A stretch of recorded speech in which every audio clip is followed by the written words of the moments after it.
வாகனங்களை மறித்து குடியிருப்பு வாசிகள் போராட்டம்.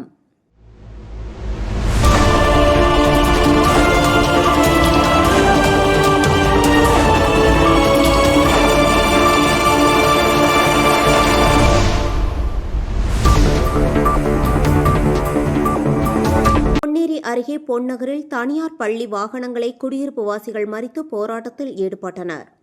குண்டும் குழியுமான மண் சாலையால் தூசி பறந்து சுவாச பிரச்சினை ஏற்படுவதாகவும், பள்ளி கழிவுநீரை குடியிருப்பில் வெளியேற்றி கால்வாய் குப்பை கொட்டுவதாகவும் குற்றம் சாட்டினர்.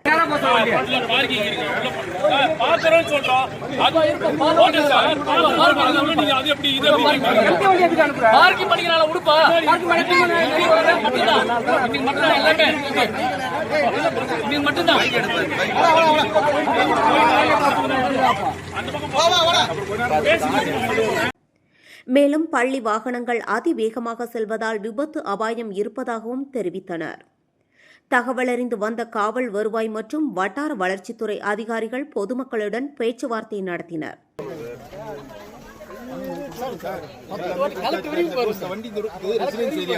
கமர்ஷியல் ஏரியா கிடையாது சார். ஒரு நாளைக்கு 200 தடவை இந்த வண்டி ரூட்ல போகுது. இது கமர்ஷியல் ஏரியா இல்ல. ரெசிடென்ஸுக்கு எப்படி ரோடு போட உங்களுக்கு தெரியும்ல.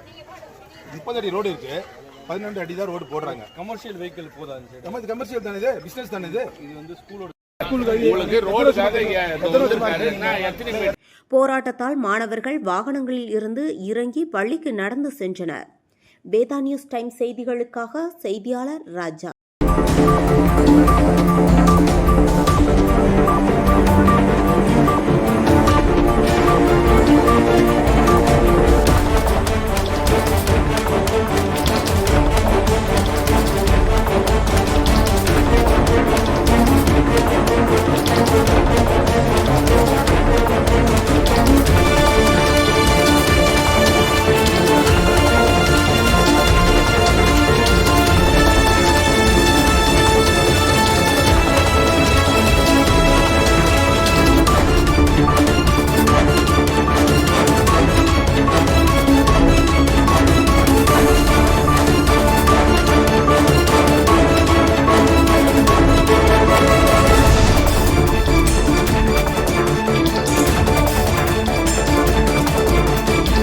போயிட்டு இருக்கு இந்த ஏரியால.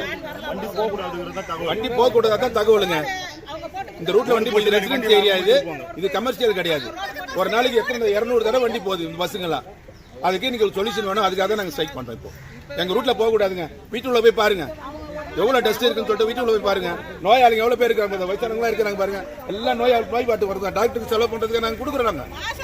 நீங்க கமர்ஷியல் பண்றீங்க, கமர்ஷியல் பிசினஸ் பண்ணி 28 40 வருஷமா இந்த ஊர்ல இருக்கிறேன் நான். அதுக்கப்புறம் தான் இந்த ஸ்கூல் வந்தது. நான் ரோடு கஷ்டப்படுறதுக்கு 10 வருஷம் ஆச்சு. இதுக்கு முன்னாடி ரோடு போட்டு அதில் கார் தான் போக முடியும், பைக் போக முடியும். இவங்க தண்ணி பஸ் ஒரு நாளைக்கு 200 பஸ் எடுத்துட்டு வர்றாங்க. இதுக்கு ஒரு சொல்யூஷன் வேணும். வித்யா மந்திரி ஸ்கூல்ல தான் பிரச்சனை. ரோடு பஸ் ஒரு நாளைக்கு 50 பஸ் போகுது இந்த சைட்ல. எங்களுக்கு சின்ன பசங்க, பெரியவங்க, வயசானவங்களா இருக்காங்க. எல்லாருக்குமே இங்க ஆஸ்மாவும், இந்த குழந்தைங்களுக்கு இரும்பல், தும்பல். வாரத்துக்கு ஒரு தடவை நாங்க குழந்தைங்கள வெளியே டாக்டர் கிட்ட கூப்பிட்டு போறோம். என் பேர் சுமத்திங்க. இங்க பொன்னகர்ல தான் நாங்க இருக்கிறோம். இந்த ரோட்ல நாங்க கலெக்டருக்கு, ஆர்டிஓக்கு, பிடி ஆஃபீஸ்க்கு எல்லாருக்கும் லெட்டர் கொடுத்துருக்கோம். இந்த மேடம்க்கும் லெட்டர் போட்டிருக்கோம் நாங்க. ஆனா அவங்க ஒரு சொல்யூஷனும் இது இருக்காரு. பிடிஓ வராரு, ஆனா அது என்னதான் பண்றாருன்னு தெரியல. அது கேட் வரைக்கும் போயிடுவாரு அவரு. இது வரைக்கும் எங்களுக்கு எந்த சொல்யூஷன் இல்லை. நாங்க கொடுத்து 3 வருஷம் ஆச்சு. எங்க கிட்ட எல்லா ரெக்கார்ட்ஸும் இருக்கு. ஆனா அவங்க எதுவும் கொடுக்கலன்றாங்க. நாங்க கொடுத்துருக்கோம், எங்க கிட்ட எல்லாமே இருக்கு. இதுக்கு என்ன சொல்யூஷன் வந்தாதான் இன்னைக்கு இங்க இருந்து பஸ் போவோம், ஸ்கூல்ல எதுனாலும் நடக்கும்.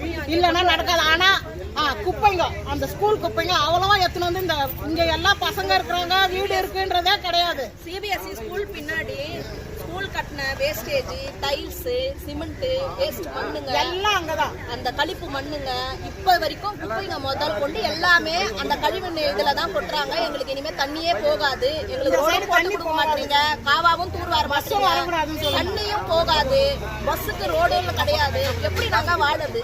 நாங்க இதெல்லாம் செய்ய மாட்டீங்கன்னா எதுக்கு இங்கெல்லாம் அப்ரூவ் கொடுத்தீங்க? பிளாட் போடுறதுக்கு எதுக்கு அப்ரூவ் கொடுத்தீங்க? செய்திகளை உடனுக்குடன் தெரிந்து கொள்ள நம்ம வேதா நியூஸ் டைம்ஸ் சேனலை லைக் பண்ணுங்க, ஷேர் பண்ணுங்க, கமெண்ட் பண்ணுங்க, மறக்காம சப்ஸ்கிரைப் பண்ணுங்க. பக்கத்துல இருக்க பெல் ஐகானையும் கிளிக் பண்ணுங்க. அப்பதான் நாங்க போடுற வீடியோஸ் உங்களுக்கு நோட்டிபிகேஷன்ல வரும்.